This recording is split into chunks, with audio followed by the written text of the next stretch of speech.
l'actualité automobile. Faites le plein. Un parcours bien contrôlé. C'est le Guide de l'auto. La référence depuis 1967.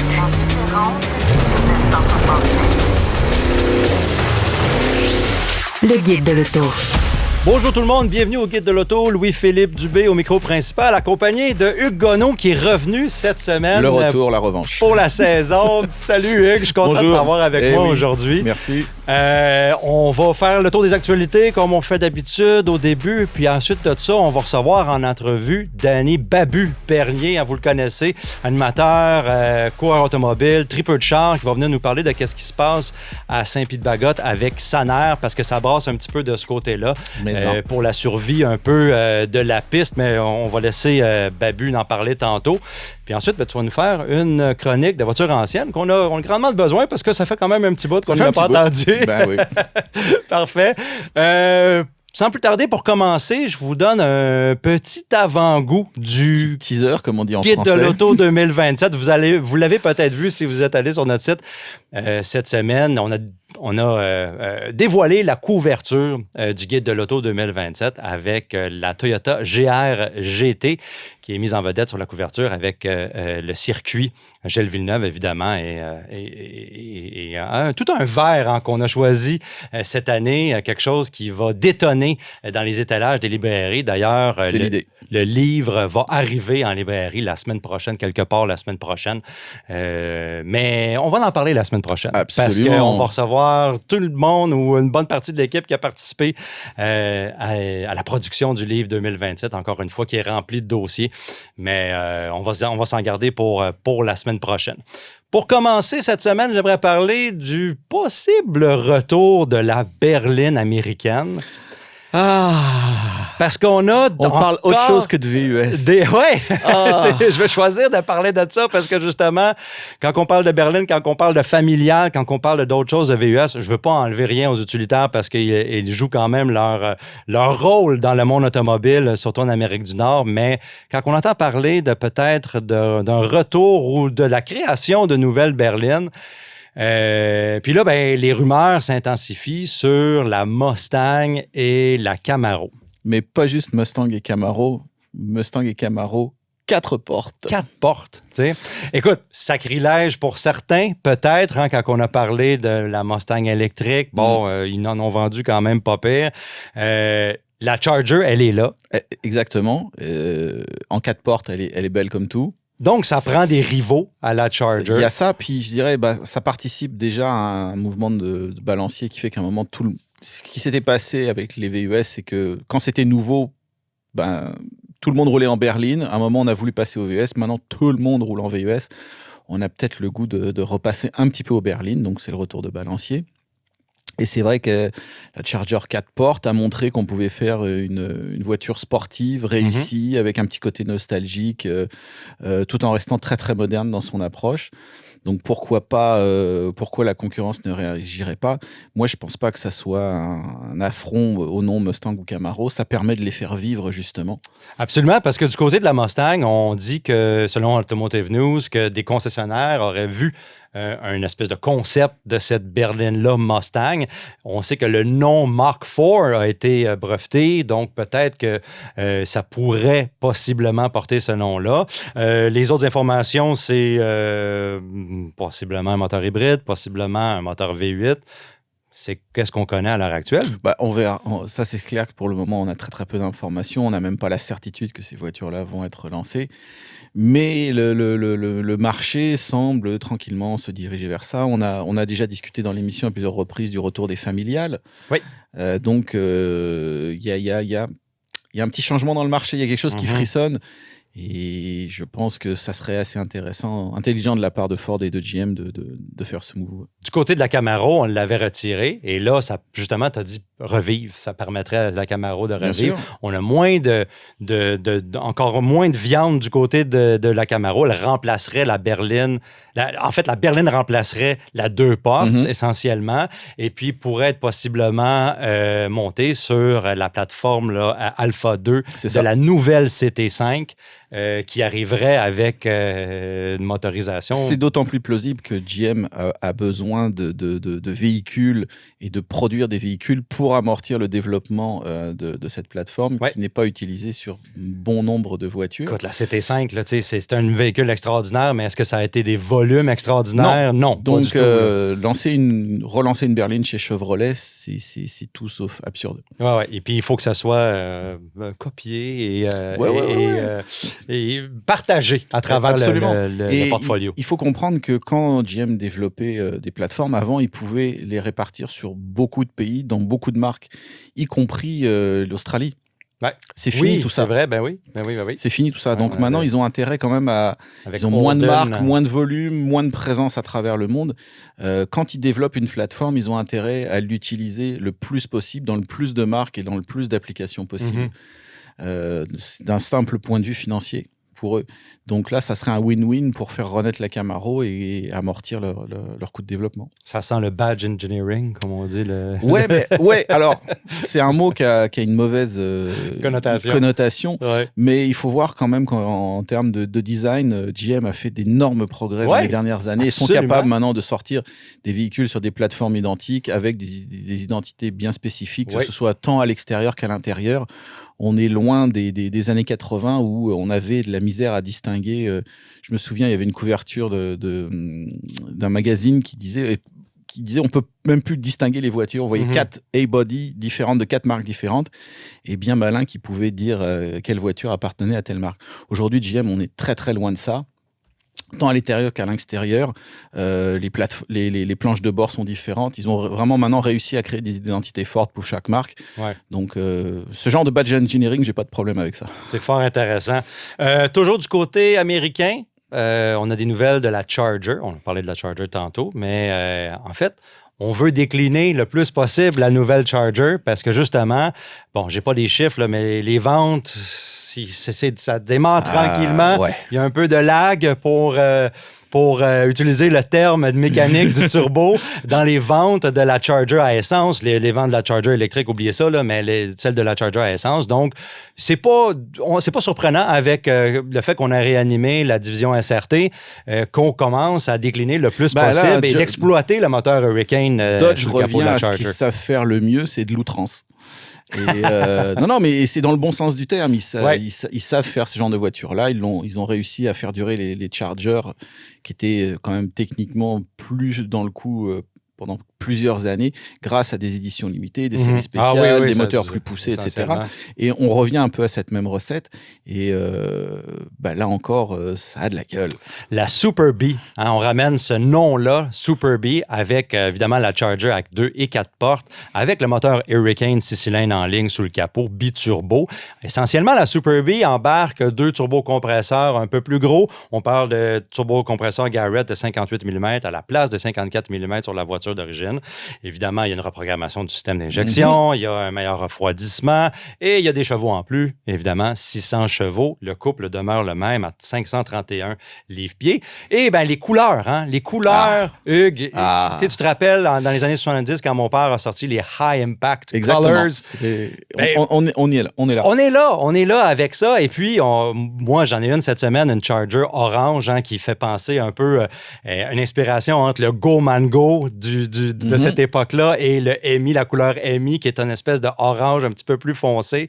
C'est cool, ça fait détonner les véhicules, ça met de l'attention. En fait, ça amène de l'attention sur la marque et ses véhicules-là. Absolument. Et pour utiliser le mot outrance, ça va avec le caractère de ces véhicules-là. C'est ce qu'ils savent faire le mieux. On a vu que Les véhicules électriques, c'était pas encore ça. Mais là, voilà, là, ils sont on est en terrain connu et on en parle avec le sourire. Donc, quelque part, c'est réussi. Je me répète, on n'a pas fini de parler de tous les, je sais pas si toi, sur tous les communiqués de presse qu'on reçoit de Stellantis dans nos boîtes de réception. Là, c'est tout ce qui arrive chez Stellantis. Ils vont faire un communiqué de presse avec. On vous en parle pas tout le temps de quand il y a une rainure qui s'est ajoutée sur un pneu, sur une voiture ou quoi que ce soit. Mais on travaille très, très, très fort justement pour amener on va décliner ces modèles-là. Évidemment, on n'a pas grand-chose comme nouveauté chez Stellantis, donc on doit travailler avec qu'est-ce qu'on a. Mais là encore, ils savent faire très bien. Ben oui. Puis en ramenant dans l'héritage, en allant piger dans l'énorme inventaire d'héritage qu'on a sur ces marques-là, notamment avec la Super B. Évidemment, il y a quelques technologies que je n'ai pas mentionnées sur le véhicule, là, qu'on va retrouver des modes de conduite. On a un mode rear-wheel drive qu'on peut envoyer là, absolument toute la puissance aux roues arrière. Bon, évidemment, on a vu ça dans les vidéos de lancement ou de dévoilement de ces véhicules-là. Antoine était présent au dévoilement de la Super B, justement, puis c'était un festival de burn-out là, avec le véhicule. Je m'inquiète un petit peu pour les ventes et je m'inquiète un peu sur le fait que peut-être que les amateurs attendent le V8, attendent le MI pour ce véhicule-là.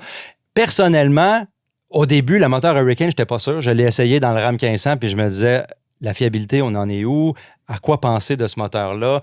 Mais jusqu'à maintenant, c'est un moteur qui est équilibré, qui est performant. Est-ce qu'il est plus efficace? Bon, on reviendra. Ouais. Mais les accélérations, la performance, l'efficacité côté performance de ce moteur-là est quand même impressionnant. Mais les amateurs semblent pas, à l'unanimité, là, à l'adopter, le moteur Hurricane. C'est parce qu'il y a deux mots qui sont choquants et rédhibitoires pour eux, 6 et cylindre. Et ça, pourquoi ils sont en ligne? Pourquoi il y en a juste 6 cylindres en ligne? À quoi ça sert? Ça? Mais tu sais, quand on pense du côté d'ingénierie, Hugues, le 6 cylindres en ligne pour une voiture sportive, c'est très, très bien comparativement à un moteur MI là, qui est une englume. Là. Non, mais je veux dire, la Super B avec 600 chevaux prouve qu'on peut faire des trucs très, très intéressants avec un 6 cylindres en ligne. Ouais. Mais voilà, le bruit, les vibrations, et puis voilà, quand on est dans un pays où le caractère nostalgique qui n'est pas nécessairement clair. Là non plus. Et puis, je veux dire, tu dis V8, on pense tout de suite aux États-Unis. Je veux dire, partout à travers le monde, tu dis V8, c'est l'Amérique. Ouais. Même s'il y a d'autres pays qui en font. Ouais. Puis on n'a pas tendance à utiliser les pouces cubes quand on parle de 6 cylindres en ligne non plus. Hein? Non. On n'a pas tendance à utiliser ça. C'est moins tough, c'est moins... on va continuer à parler de ce moteur-là, justement, parce que on a dévoilé une technologie cette semaine, en fait, la semaine dernière. On parlait juste de cette nouvelle-là de la Super B, de lag ou de délai dans les turbocompresseurs. Et puis, on a profité du dévoilement de la Super B pour dévoiler un moteur Hurricane sous le capot d'un Jeep Grand Cherokee, en fait, qui adopte une technologie eBoost Air, qui est essentiellement un anti-lag pour ce moteur-là. Ceux qui ne savent pas qu'est-ce que le lag, c'est le délai dans l'accélération d'un moteur turbocompressé. C'est le temps de réponse des turbos pour bâtir la pression, voilà. Là, essentiellement, pour que les turbos bâtissent une pression adéquate et qu'on exploite pleinement les performances du moteur. Il y a plusieurs façons de faire des systèmes anti-lag. Moi, je me rappelle, en course, on garochait littéralement du carburant dans le côté chaud du turbocompresseur et on allumait ça pour que la turbine continue à tourner. Pas besoin de vous dire que c'est pas efficace côté consommation de carburant de cette manière-là. Et aussi pour ramener la machinerie à la maison parce que les turbines en prenaient pour leur lot en termes de dommages. Mais en sport motorisé, c'était efficace. Il y a aussi chez Porsche, on a littéralement conçu un turbocompresseur avec un moteur électrique intégré. Oui. C'est une technologie qui est très efficace, mais très dispendieuse du côté de chez Porsche. Alors, du côté de chez SRT, on a choisi quelque chose qui n'est pas très compliqué. C'est essentiellement un compresseur électrique qui n'a pas de lien entre les turbocompresseurs et lui-même, et puis qui utilise... En fait, qui est capable de mettre 10 PSI dans le collecteur d'admission en 0,65 secondes. C'est le temps un peu, là, je vais utiliser un terme anglophone, primer le système, il faut bien que d'envoyer de l'air dans le moteur démarre à un moment. Là. Dans le collecteur d'admission jusqu'à temps que l'air qui arrive du turbocompresseur prenne sa pleine pression. Donc, c'est un compresseur qui fonctionne. En fait, c'est un concept là, jusqu'à date, cette technologie-là, eBoost Air. C'est un compresseur qui fonctionne sur un système de 48 volts. Fait que forcément, il y a une batterie en quelque part là-dedans. Il y a un système électrique là-dedans. On ne s'est pas avancé nécessairement sur qu'est-ce que ça allait être. C'est pas révolutionnaire comme technologie, mais ça peut fonctionner dans des véhicules comme justement la Charger avec le moteur Hurricane pour des courses d'accélération, pour avoir simplement plus d'accélération vive. Puis, qu'est-ce que j'aime justement, c'est que c'est pas une technologie qui est liée au turbocompresseur, c'est une technologie qui est à l'extérieur. Donc, si ça brise, ben essentiellement, on a un moteur Hurricane qui est encore fonctionnel. Là. On verra. Mais ce qui est intéressant, c'est de voir qu'il y a quand même encore du développement sur le moteur thermique, alors que ça faisait 10 ans qu'on nous annonçait que le moteur thermique était mort. Ouais. Donc, désolé, il est encore en vie, il se porte même pas trop mal. Il y a du développement et je pense qu'il y a encore beaucoup de choses à aller faire sur cette vieille technologie qui existe depuis quand même plus de 150 ans. Oui, exact. Donc, il y a des choses à faire. Je pense qu'il y a beaucoup de recherches sur l'optimisation des flots d'air, etc. Ça va être très intéressant ce qui s'en vient. Je pense que Chrysler a très intérêt à continuer à développer ça. Oui. Puis aussi, on ne s'étendra pas sur ce sujet-là, mais il y a aussi le développement de carburant synthétique qui avance en parallèle du perfectionnement du moteur à combustion interne. Est-ce qu'il y a quelque chose à aller chercher là? Probablement. C'est juste que si on conserve ces technologies-là, éventuellement, si on a un carburant synthétique qui est fait de manière durable, on va avoir des technologies pour l'exploiter. Mais parlant de pas exploiter le moteur thermique, Hugues, avec Jaguar...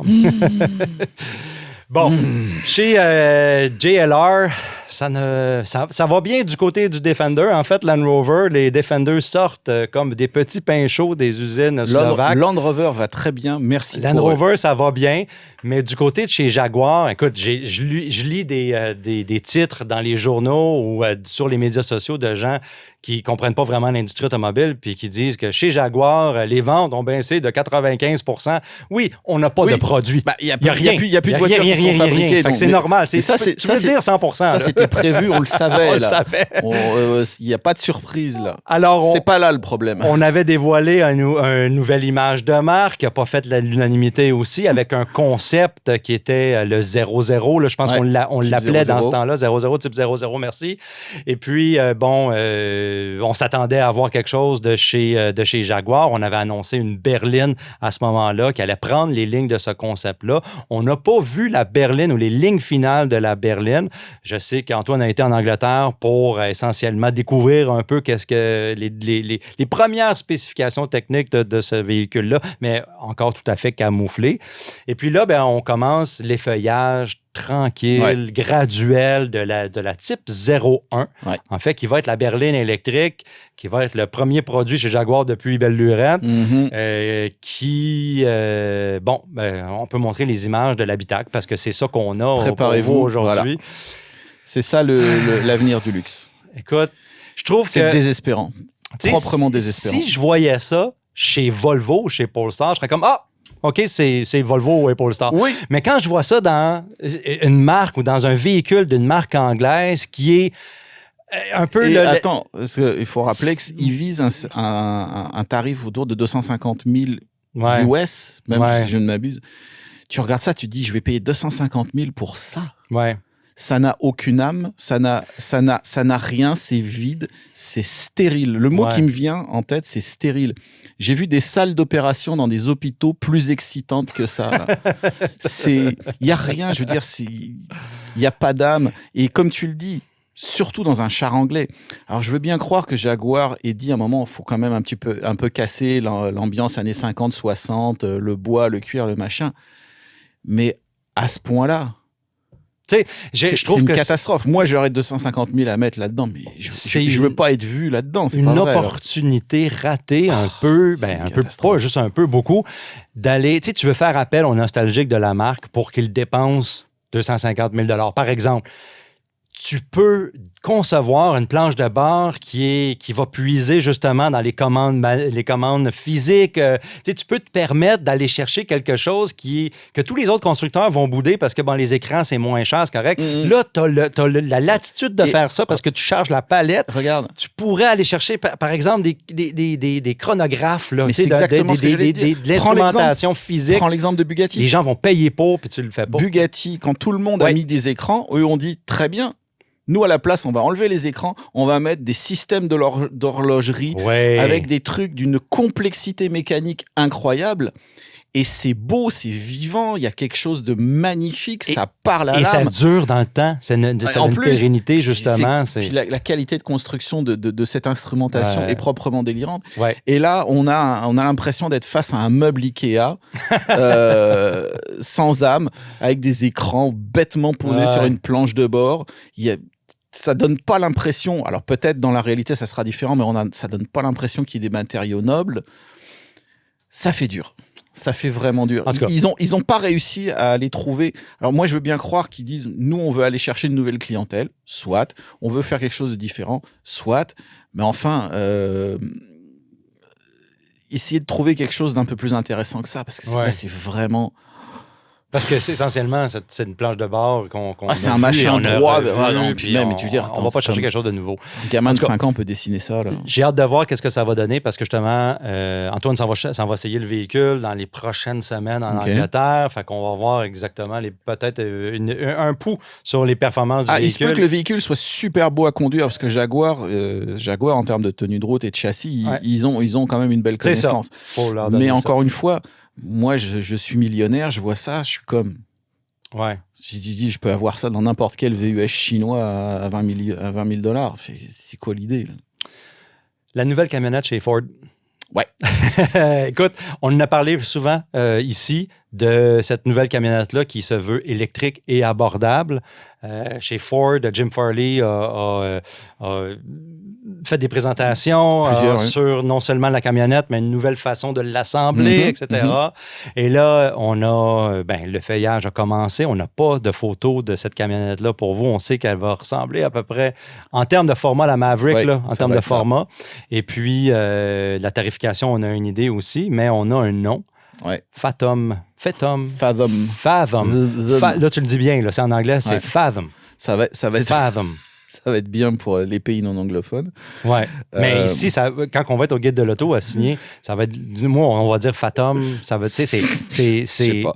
Ça va être. Mais même, c'est pas. Ouais, c'est pas la première fois qu'on peut critiquer un nom parce qu'on a une langue qui non, c'est pas tant le problème. Dans un autre marché. Mais... C'est pas comme si Ford avait pas une gamme de noms historiques dans lesquels il pouvait aller besoin de le puiser, dire, ça, justement. Je veux dire, et le Maverick, c'est un bon exemple. Maverick, c'était au départ une voiture compacte, pas très, très intéressante. Mais non, il est cool. Mais il est cool. Ça allait, on le voit, ça marche, il en vend. Ça va bien avec le véhicule tel qu'on l'a maintenant. Ouais. Je veux dire, Ford, ils avaient quand même un peu de choix dans où aller puiser. Et ils ont essayé encore de faire un truc super fancy, super tendance, et je sais pas. Out of the box. Ouais. À l'extérieur de la caisse du pick-up. Le problème, c'est que dans la caisse, il y avait plein de trucs sympas. Oui. Donc, j'allais le dire. C'est pas grave. L'important, c'est que le produit soit réussi. Mais bon, Oui, c'est ça, exactement. C'est juste que pour le nom, justement, on parlait de Dodge tantôt. On va allègrement puiser dans l'héritage de la marque avec des noms, justement pour aller chercher un peu l'effervescence. Maverick, c'était une très très bonne idée. Il y a des noms sympas à exhumer qui pourraient très bien coller à une petite camionnette électrique. Donc pourquoi aller chercher un truc Bref. Le prix de la Ford Fathom, 42 690 $ au Canada lorsqu'il arrivera en 2027. Ça, c'est beaucoup plus intéressant, par contre. Ça, c'est la partie de la nouvelle qu'on aime. Là, on a le temps de faire monter ce prix-là quelques fois jusque-là. Ça va être sans doute un modèle 2028, évidemment. Ça va être... essentiellement, probablement la plus petite batterie, le véhicule d'entrée de gamme qui va avoir ça. Mais essentiellement, attendez-vous à avoir plus de matériel sur ce véhicule-là ou ce modèle-là dans les prochaines semaines, les prochains mois, parce que ça s'en vient. Là. Si on dévoile ça en 2027 comme modèle 2028, on va avoir une photo du feu arrière, une photo du haillon spécial, une photo de l'habitacle, évidemment. Du coin d'un écran. Ouais, fait que non, c'est ça. C'est qu'est-ce qu'on a pour vous aujourd'hui sur la Fathom. Non, mais l'important, c'est de dire ça s'en vient. Les Ford annoncent déjà des prix qui sont agressifs. Ça paraît assez intéressant sur le papier. Sur le prix, là, puis le prix canadien, tout ça. Vous avez mon attention. Ford.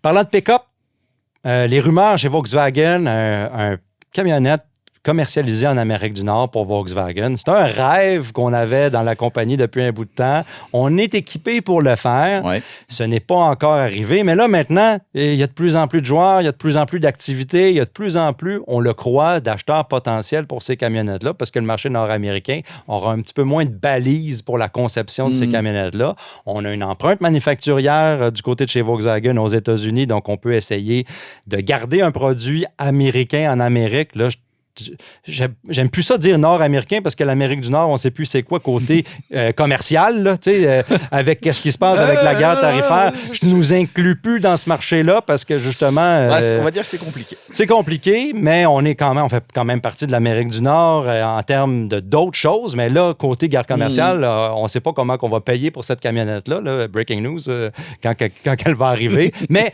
pour... Volkswagen, c'est un marché qui est important. Et puis, le marché va être en pleine effervescence parce que, justement, chez les rivaux, il va y avoir d'autres camionnettes intermédiaires, on va l'appeler, parce que on a la Amarok du côté de chez Volkswagen qui est, si je ne me trompe pas, partagée avec Ford. Il y a un partage de technologie avec Ford. Alors, on peut peut-être profiter soit de ça ou soit du développement du côté de la Fathom, justement, de peut-être d'une collaboration technique avec Ford là-dedans aux États-Unis. Mais Volkswagen a grandement besoin de rentrer de l'argent dans les coffres. Là, c'est une façon facile de le faire. Volkswagen traverse une crise historique. C'est fou pareil. Ils vont fermer des usines en Allemagne, ce qui n'est jamais arrivé. Ouais. Donc là, ils sont en train de développer une idée révolutionnaire, c'est peut-être de tenter de vendre des véhicules qui se vendent. Et en Amérique du Nord, ben oui, ça prend des pick-up, ça prend des camionnettes. C'est ça. Donc c'est payant. C'est payant. Ils ont la capacité industrielle, comme tu l'as dit. Ouais. Pourquoi ne pas le faire? Je pense qu'il y a quelques années, c'était très compliqué pour eux d'annoncer une camionnette après le Dieselgate et un virage électrique qui devait être radieux, beau, magnifique, etc. On a vu que ça ne s'est pas du tout passé comme ça, malheureusement. Maintenant, dans le contexte actuel, que Volkswagen lance une camionnette, ça ne s'est pas du tout passé comme ça en Amérique du Nord pour le moment. Qui lance une camionnette dans le contexte actuel, c'est quand même très pertinent. Maintenant, est-ce qu'ils ont les moyens de le faire et voir l'ambition? Ça, on verra. Et aussi être capable de rivaliser avec toutes les belles choses qui vont arriver parce que ce ne sont pas les seuls à avoir une empreinte manufacturière aux États-Unis qui les positionne dans un avantage commercial. Donc, ça va être à voir. On va peut-être avoir une camionnette Volkswagen. Et ça va mettre quelque chose dans les salles d'exposition Volkswagen aussi parce qu'elles sont plates un peu à l'heure actuelle. Il n'y a pas grand-chose qui se passe. Puis dans le pas grand-chose qui se passe, il y a le Atlas Cross Sport qui est Cross Sport 2027. Énorme nouvelle. Énorme nouvelle. Écoute, petite mise à jour pour l'Atlas Cross Sport, un véhicule qui est important pour Volkswagen, mais qui manque de substance technique. Hein? Moi, je l'aime, je le trouve beau, je trouve ça cool qu'on l'ait modernisé un petit peu. C'est important chez nous de continuer à moderniser ces véhicules-là parce qu'ils sont des vaches à lait. Oui. Par contre, dans le segment où se trouve le Cross Sport, hybride, on le répète tout le temps, d'avoir de l'hybridation. Chez Volkswagen, ça n'arrive pas en fait du fait chez nous. Là, pas, en fait, encore une fois, que du jour au lendemain, ils ont dû être, à cause du Dieselgate, plus vert que vert. Donc, l'avenir était 100% électrique. Il ne pouvait pas développer de modèle hybride. L'avenir allait être électrique. C'était comme ça. Voilà. Et malheureusement, ça s'est pas passé comme prévu. Et oui, là, maintenant, ça prend des hybrides hier. Ouais, essentiellement, on garde le 2 litres turbo compressé qui gagne 13 chevaux. Alors, on a fait un ajustement à la programmation probablement pour aller chercher un petit edge de ce côté-là. On va avoir des nouvelles... vous l'avez vu, là, une nouvelle disposition un peu dans le tableau de bord avec de nouvelles textures. Essentiellement, on s'inspire beaucoup de l'Atlas, avec le véhicule à l'extérieur comme à l'extérieur. Quelque chose que je trouve pas laid du tout. L'Atlas, je l'ai déjà trouvé pire que ça parce que justement, quand on l'a lancé, c'était pas mal plastique comme utilitaire pour un Volkswagen, parce que Volkswagen, on a quand même une bonne réputation côté finition, côté texture, côté appréciation des boutons physiques. Alors, j'espère que, qu'est-ce qu'on voit? Chez Volkswagen, on a été chercher un petit peu un juste milieu avec les commandes physiques et les commandes numériques. Mais l'Atlas CrossSport, essentiellement, s'inspire de ce que le Volkswagen Atlas a fait. Puis, c'est tout ce que je peux vous dire à propos de ce véhicule-là, parce qu'il n'y a pas grand changement. Alors, au retour, on va s'entretenir avec Danny Babu-Bernier pour ce qu'il y en est, en fait, de ce qui se passe à Sanaire, du côté de Saint-Pied-de-Bagotte, une résolution du conseil de ville qui voudrait essentiellement mettre la main sur les terrains de la piste de Sanaire. Et puis, c'est pas la première fois qu'on entend cette histoire-là avec une piste ou un complexe de sport motorisé. On vous en parle après la pause. Le guide de l'auto. Ça brasse à Saint-Pie-de-Bagotte, plus précisément à la piste de course de Sanaire. Hugues, la semaine dernière, le Conseil de la Ville a adopté une résolution visant l'imposition d'une réserve foncière sur les terrains qui a la piste, le complexe de sport motorisé de Sanaire. Et ça pourrait dire une expropriation ou un changement ou une acquisition de ces terrains-là. Et puis, les adeptes de sport motorisé, les amateurs d'automobiles sont pas tous contents. Et puis, il y a un mouvement, absolument, puis il y a un mouvement pour essayer de, essentiellement, sauvegarder ou sauver la piste de Sanaire. Et un des instigateurs de ce mouvement-là, c'est Danny Babu-Bernier, un animateur, un coureur automobile, puis aussi un tripeux de char que je connais bien. Babu, salut, merci d'être avec nous. Salut, ça fait plaisir. Merci. Écoute, j'ai appris la nouvelle la semaine dernière à travers toi, un post sur Facebook. On peut dire que c'était pas super clair, c'était un peu dernière minute. J'étais allé sur le site de la ville de Saint-Pied-de-Bagotte, puis écoute, je suis pas un professionnel dans la politique municipale, mais il y avait comme une phrase qui parlait de terrain, etc. On peut dire que c'est pas quelque chose qui était très clair ou qui a été annoncé, ça, cette résolution-là. Aucunement. Écoute, moi, j'ai reçu mon téléphone de Laurent Proulx qui était avec moi dans tout ça.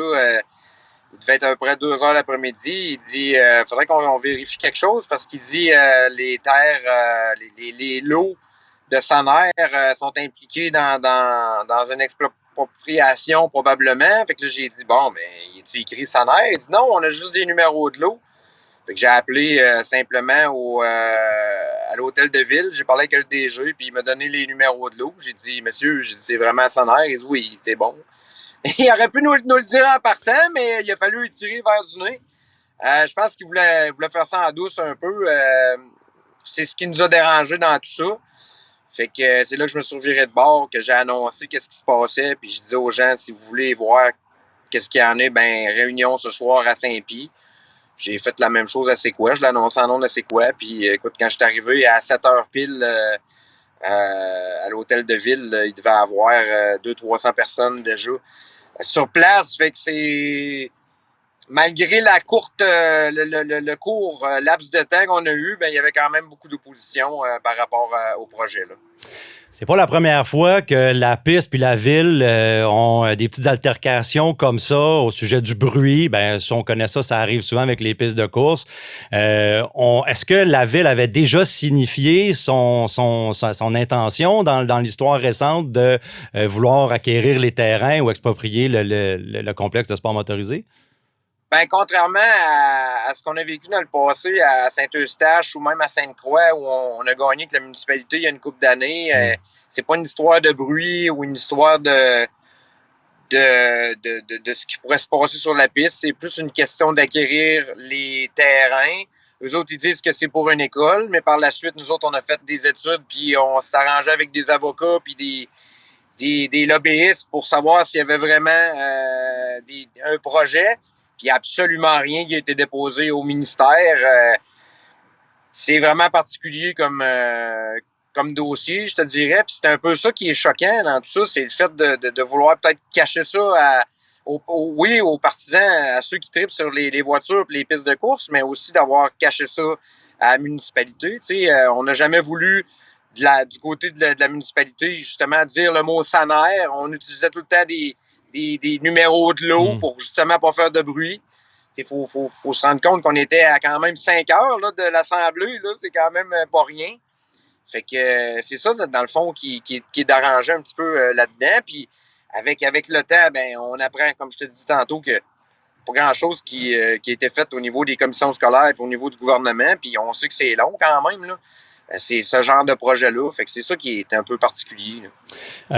J'ai entendu, tu viens de dire d'une école, on parlait de... Puis sur les médias sociaux, on voyait ça, ça sonnait comme un peu un raccourci de dire qu'on veut garder une piste de course, on veut garder une école. Je veux dire, deux de ces infrastructures-là peuvent cohabiter en quelque sorte. Donc, le débat n'est pas là. Le débat, c'est que SANER, ça fait un peu partie de l'histoire ou de l'héritage automobile au Québec. Et puis, non seulement, si je ne me trompe pas, il y a beaucoup d'activités qui se passent en ce moment à SANER, que ce soit des écoles de conduite, il y a aussi certains événements, il y a de la conduite hivernale. Donc, on perdrait en quelque sorte ces installations-là. Puis il y a aussi, je pense, les corps policiers là, qui s'entraînent là, à SANER pour perfectionner leur technique de conduite. Donc, c'est pas un site c'est loin d'être fermé. Puis je pense que l'administration à SANER, ils veulent pas non plus fermer ce complexe-là. Là. Ben aussi, contrairement à ce qu'on peut voir dans le passé, comme tu dis, les propriétaires actuels, M. Jacques Gartin qui est décédé il n'y a pas si longtemps, fait que j'ai l'impression qu'on veut peut-être aller vite pour ce qui en est de la municipalité après son décès. C'est particulier, tu sais, Jacques, M. Gartin a toujours été là pour justement protéger ses terres, protéger sa piste de course. Puis oui, il y a déjà eu une couple d'altercations dans le passé. Mais il reste que c'est particulier. Là. Comme je te dis, ça n'a pas rapport avec le fait qu'il y a eu des décès, ça n'a pas rapport avec le fait qu'il y a du bruit. C'est vraiment qu'on veut acquérir les terres, on veut acquérir ces lots-là. Le projet d'école est d'autant plus mis en valeur parce qu'il n'y a personne qui est contre le fait d'avoir des nouvelles écoles au monde. Nous, on en veut toutes, là, des nouvelles écoles. Je pense qu'au Québec, il n'y a personne qui veut cracher là-dessus. Mais il reste qu'avec le temps, comme je te disais tantôt, ben on se rend compte que oui, eux autres, ils ont une école dans la mire, même s'il n'y a rien de proposé au gouvernement, mais par la bande, à la fin du conseil municipal, là, c'était ben là, vous savez, avec une école, ça vient avec un quartier résidentiel, puis ça vient avec un projet immobilier. Tout d'un coup, c'est plus juste une école, c'est d'autres choses.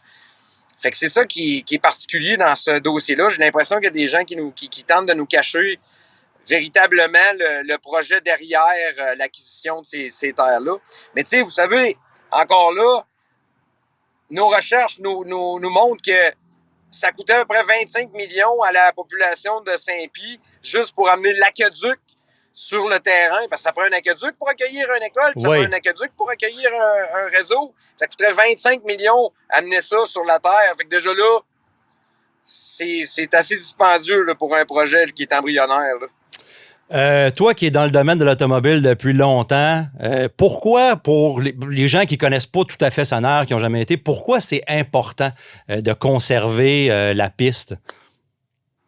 Ben, premièrement, parce qu'à chaque fois qu'une piste de course meurt, il n'y en a pas un autre qui pousse. Là, on le voit dans le passé. Je pense le fait d'avoir vécu Saint-Eustache, on veut pas vivre la même chose. Je pense qu'il n'y a pas une fin de semaine qu'on va aux courses qu'on parle pas de l'autodrome Saint-Eustache en se disant comme calique que ça nous manque d'aller là. SANER, tu l'as dit tantôt, c'est une école. Je me rappelle pas de pas avoir vu des voitures de la SQ là. Première fois que j'ai couru à SANER, c'était en 2004, fait que ça fait plus de 20 ans. C'est un endroit mythique, c'est un endroit où la plupart, même la totalité ou presque des pilotes québécois ont au moins fait des tests, si c'est pas des compétitions là. C'est une place où on a accueilli des fins de semaine avec des 80, 100 000 personnes avec le national, avec le Grand National. Ouais. Ça fait partie de l'histoire des courses automobiles au Québec quand même, là, SANER. Donc, c'est un joyau. c'est un endroit qui se devrait même d'être, comment dire, poli. C'est un diamant, là, cet endroit-là. Là. C'est pas juste une piste d'ovale toute petite. Là. C'est plusieurs pistes de course. C'est autant un circuit routier, c'est une piste de motocross, c'est un tri-ovale qui a accueilli du IndyCar à l'époque. Mm-hmm. C'est un complexe hors du commun. Là. C'est certain qu'on perd ce complexe-là. Il n'y en a pas un autre qui pousse, là. C'est garanti. Fait que c'est une perte, oui, pour les pilotes de course. C'est une perte aussi pour les amateurs de sensations fortes. C'est une perte pour ceux qui vont là l'été, vont s'amuser pour aller voir des courses, comme pour aller pratiquer. Donc, ça n'a aucun sens. Mais tu sais, comme je reviens toujours avec le fait que c'est choquant d'avoir voulu faire ça dans le dos des gens. C'est ça qui... Ouais. C'est comme s'ils s'étaient fait prendre la main dans le sac, là, tu sais. Oui, effectivement. Puis aussi, j'ajouterais à ce que tu as dit, c'est une perte pour le consommateur ou les gens qui veulent apprendre ou perfectionner leur technique de conduite en hiver comme en été, parce que justement, quand une piste ferme, ben ça en laisse moins, donc l'offre diminue et les prix vont augmenter ailleurs essentiellement, et ça va être encore plus difficile de pouvoir s'inscrire à ces cours-là de manière abordable. Puis des cours de perfectionnement de conduite, je pense qu'on n'en a jamais assez, là, selon moi, surtout des cours de conduite hivernaux. Sanair est un endroit accessible, on va se le dire, parce qu'il y a des pistes de course qui sont moins accessibles. Sanair, c'était accessible à un peu tout le monde. Là. Ben, accessible dans sa centralité aussi, très bien situé, on va se le dire, entre Québec et Montréal, il n'y a pas grand piste de course. Pour ce qui en est de l'accessibilité, c'est probablement la place où c'est le moins dispendieux aller louer la piste ou encore, comme tu dis, suivre des différentes formations pour nous aider à approfondir notre conduite. Fait que oui, c'est une perte en soi, mais tu sais, honnêtement, c'est loin d'être fait avec tout ce qu'on sait, avec où on s'en va. Je pense que pour nous autres, c'est plate parce qu'il y a eu des débordements puis que c'est loin. C'est pas nous autres qui avons commandé ça. Là, au contraire, on veut pas donner la chance à la municipalité de nous dire qu'on a fait des erreurs avec des gestes qui sont déplorables, tu sais.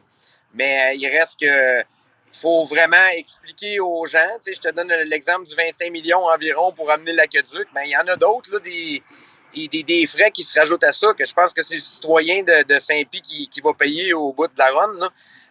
C'est beau vouloir exproprier une piste de course, mais il reste que, justement, exproprier, ça veut dire qu'il faut qu'il l'amène ailleurs. On règle pas le problème. C'est pas comme s'il y avait pas de terrain disponible dans ce coin-là. Là. On est entouré de verdure à Saint-Pie. Maison. Oui, en effet. Écoute, on regarde vers l'avant avec la pétition que vous avez lancée, là, toi puis Laurent. Une pétition qui vise à donner à Sanair le statut de site patrimonial, de lieu patrimonial. Il y a 6600 signatures là, ce matin dans cette pétition-là. Qu'est-ce que ça donnerait à Sanair exactement, ce statut-là? Ben, je te dirais que c'est juste une corde de plus à notre arc. Là, c'est juste de pouvoir amener autre chose sur la table. Ouais.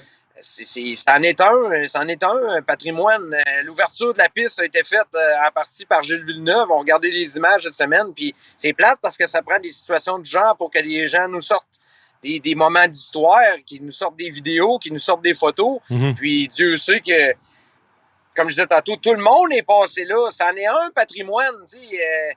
Le film de Gilles Villeneuve sort bientôt. Il a été tourné en partie à Sanair. Donc, ça rajoute encore plus à tout ça. Mais c'est mythique, Sanair. Là. Moi, la première fois que j'étais allé là, c'était en 89 avec mon père. Puis je m'en souviens encore. Le mur Sanair, écrit Sanair en blanc dessus, la tour dans le coin. Ça fait partie du patrimoine sportif au Québec, là. On va se le dire. Autant que n'importe quelle autre infrastructure québécoise, là. La piste de Sanair a quand même de l'âge, hein, c'est 69-70. Il y a des infrastructures qui sont en moins bon état que d'autres sur cette piste-là.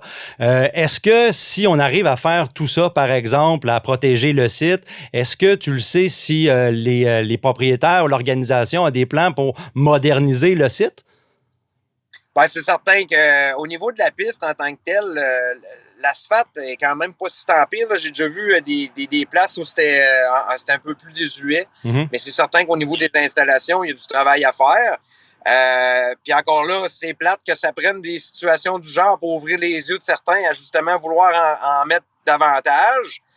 Mais écoute, c'est refaire ce que Sanair est présentement, ça coûterait des millions, même peut-être des centaines de millions de dollars. Là, tu sais, c'est gros comme terrain. Il suffit d'aller voir sur Google Maps les gens qui connaissent un peu moins le terrain. C'est incroyable là, le nombre de kilomètres de parcours qu'on peut utiliser dépendant de où vous êtes sur le lot. Fait que c'est un endroit qu'on se doit, oui, de préserver, mais tu as raison, c'est un endroit où on se doit aussi de faire évoluer dans le temps. Là. Mm-hmm. Pour les prochaines étapes, si je me trompe pas, il y a une manifestation qui est prévue le 1er septembre qui invite un peu les amateurs d'automobile, les amateurs de sport motorisé, puis les fans là, du complexe motorisé de Sanair à venir faire entendre leur voix essentiellement. Là. J'aime pas vraiment le terme manifestation parce que je le sais, honnêtement, je veux vraiment pas qu'il y ait de débordement, tu sais, puis le terme manifestation, je trouve que c'est raide un peu. Ouais. C'est juste d'inviter les amateurs de course puis ceux qui se sentent un peu concernés à venir nous voir à justement cette présentation du conseil le 1er septembre. Écoute, on avait 5 heures devant nous lors de la dernière séance, puis on a quand même eu beaucoup de monde. J'ai eu de la difficulté à entrer dedans. Mm-hmm. Mais on avait 250, 300 personnes. J'ai l'impression qu'on est capable d'aller chercher du 2500, 3000 personnes là. Ouais. Faut pas de débordement, faut pas de show de boucan, faut pas de klaxon, faut pas donner de munitions au conseil pour justement nous dire qu'on est un peu on n'est pas correct, là, on veut bien faire les choses, on veut savoir ce qui se passe, on veut qu'ils soient fair avec nous. Donc, on invite la population à signer la pétition, mais on invite la population aussi à venir prendre des nouvelles, puis à venir se faire du moins voir le 1er septembre à 19h à l'hôtel de ville de Saint-Pie. Là. OK. Ben, merci, Babu, pour ton temps aujourd'hui. Grâce à toi, peut-être qu'on va garder justement ce terrain-là ou cet établissement-là, la piste où est-ce que les gens peuvent justement pratiquer leur sport automobile. Là. Je pense qu'on a plus de chances de la préserver que de la perdre. Je devrais pas dire ça parce que ça fait en sorte que je pense pas qu'il y ait de monde qui vienne moins nous voir. Mais pour vrai, allez-y à la piste d'accélération si vous la connaissez pas. C'est ouvert ce soir. C'est ouvert la plupart des soirées, les vendredis surtout. Là, c'est là que ça fonctionne. Ouais. Allez voir la vie qu'il y a là. Allez voir les sourires que les gens ont. C'est le fun, la course automobile. C'est le fun de se réunir pour des amateurs. Puis comme je disais tantôt, il y en a plus beaucoup de place. Faut pas qu'il arrive un Saint-Eustache numéro 2 avec la piste de Sanair. Ça serait un désastre. Bon, ben sur ces mots, merci encore. Puis on va mettre la pétition, le lien pour la pétition dans la description là, pour ceux qui nous regardent en vidéo, puis aussi sur le podcast. Merci encore, Babu. Merci. Merci à toi. Le guide de l'auto.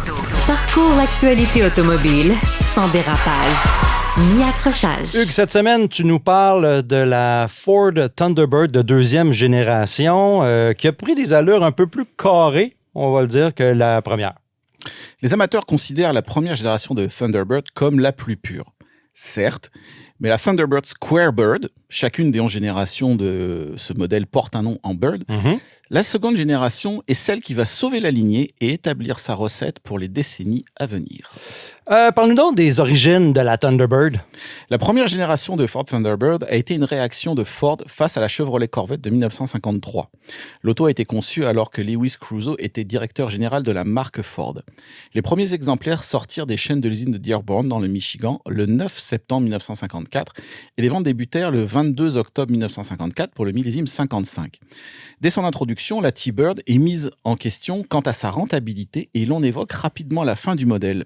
La compagnie n'est pas habituée à d'aussi petits volumes, entre 16 et 20 000 exemplaires sur la durée de vie, et à plusieurs casseroles sur le feu.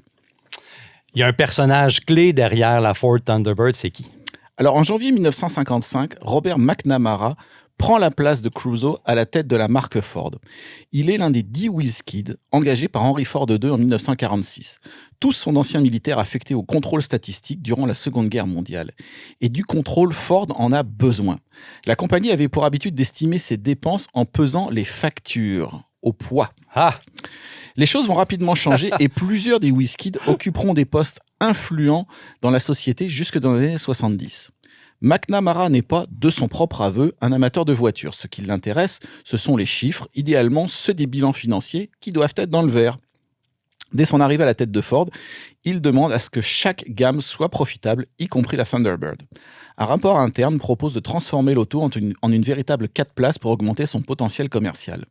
En mars 1955, le choix est fait de développer des versions 2 et 4 places simultanément sur 2 empattements différents, 102 et 113 pouces. La plus courte reposerait sur un châssis modifié du modèle 55, tandis que la plus longue offrirait une construction monocoque. C'est Bill Boyer qui est responsable du style. Il a déjà travaillé sur la première Thunderbird et travaillera par la suite sur plusieurs autres générations du modèle jusqu'en 1985, en plus d'occuper différents postes à travers le monde. La décision officielle viendra au printemps 56 et c'est paradoxalement McNamara qui va trouver le moyen de sauver la T-Bird. Les équipes de marketing estiment qu'une version 4 portes pourrait réaliser jusqu'à 100 000 ventes par année, un chiffre beaucoup plus satisfaisant pour la direction. Et puis McNamara aime bien le style des premiers prototypes et commence à reconnaître la valeur de l'auto comme porte-drapeau de la marque. La solution est de transférer la production de la Thunderbird sur les mêmes lignes de fabrication que les Lincoln, qui doivent passer à la structure monocoque pour 1958. Elles seront fabriquées dans la toute nouvelle usine de Wixom, dans le Michigan, qui est en construction depuis 1955 et qui doit démarrer à l'été 1957. Cette unité fonctionnera jusqu'en 2007 et la Thunderbird y sera produite jusqu'en 1976. La décision est logique. En combinant 2 lignes de petit volume, Ford parvient à mieux amortir les coûts d'exploitation d'une nouvelle usine. Mais là, avec les comptables qui s'impliquent, il faut concevoir la voiture avec un budget réduit. Là. Et oui. Et donc, le développement de la version à 2 portes à châssis séparé est arrêté. La construction monocoque permet d'obtenir une auto plus basse que ses concurrentes directes, tout en offrant un espace intérieur aussi important. Le problème vient d'un imposant tunnel de transmission qui sert de renfort à la structure.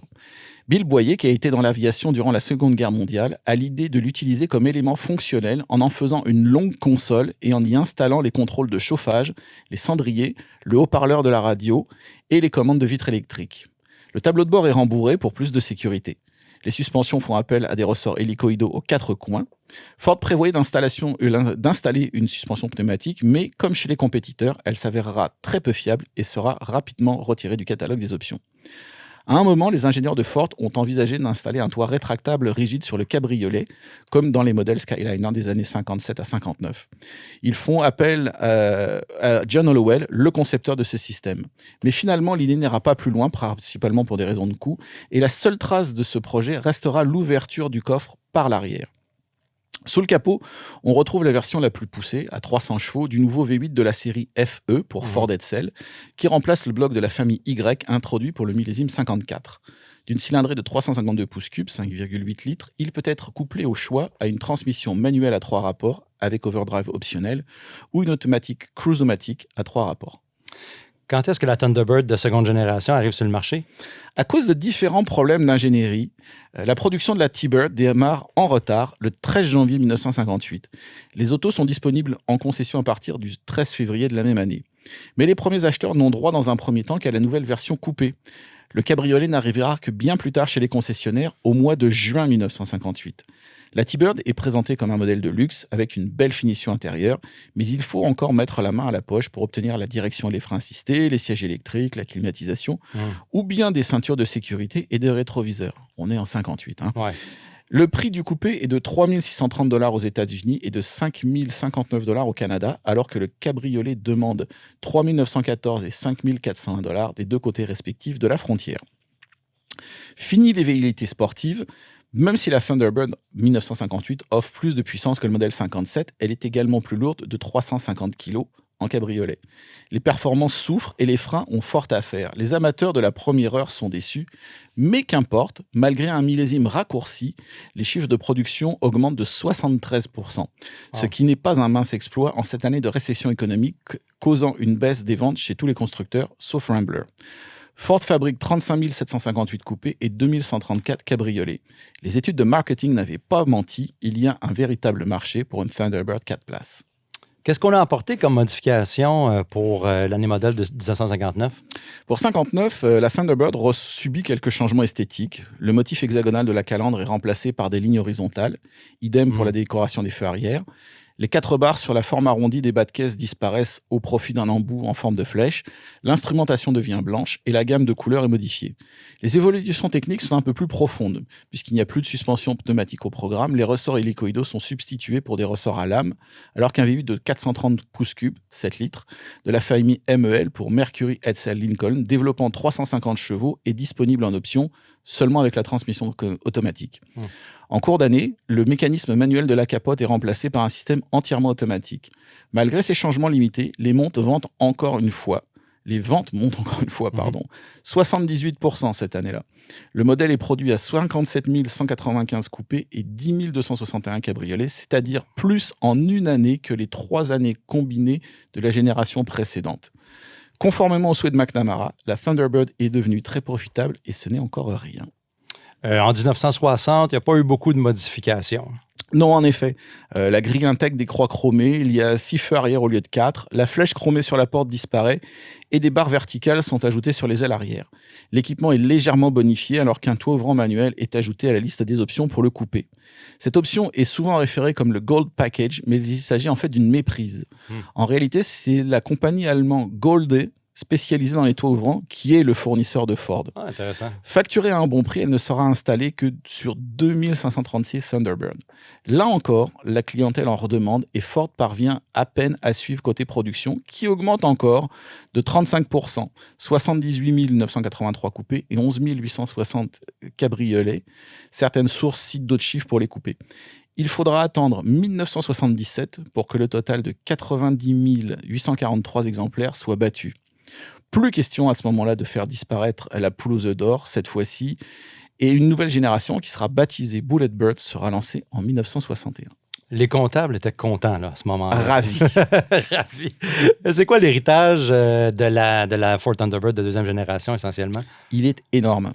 En altérant l'idée de base, Ford a peut-être aliéné les acheteurs de la première heure, les puristes, mais a permis à la Thunderbird de trouver sa place sur le marché et ainsi de sauver le nom. Mais surtout, la marque a créé le concept de Personal Luxury Coupe qui connaîtra son apogée dans les années 70 et occupera une part très importante du marché nord-américain. On pense au Grand Prix, Chevrolet Monte Carlo, Lincoln Continental Mark III, 4 et 5 et Chrysler Cordoba et tant d'autres. Parfois, rarement, chercher la rentabilité permet aussi d'être visionnaire. Merci Hugues pour cette chronique de Ford Thunderbird. Un nom qui a été ramené, je pense, après, par la suite, mais... Avec moins de succès. Pas autant de succès pour la Thunderbird. Peut-être qu'on on aurait pu puiser dans le catalogue de Ford pour les nouveaux noms. Comme on en parlait tout à l'heure. Oui, mais je ne sais pas si on le ferait avec la Thunderbird. Peut-être. On verra. Merci tout le monde d'avoir été avec nous. On se revoit la semaine prochaine pour la semaine du lancement du guide de l'auto. Alors, on va couvrir justement les différents dossiers puis qu'est-ce qui est arrivé cette année dans le guide de l'auto 2027. Mais inquiétez-vous pas, on va également couvrir les actualités et nos essais parce qu'il y en a toujours. Merci encore tout le monde d'avoir été là. Bonne semaine à tous. Tous les épisodes du guide de l'auto sont disponibles en podcast sur l'application et le site cube.ca.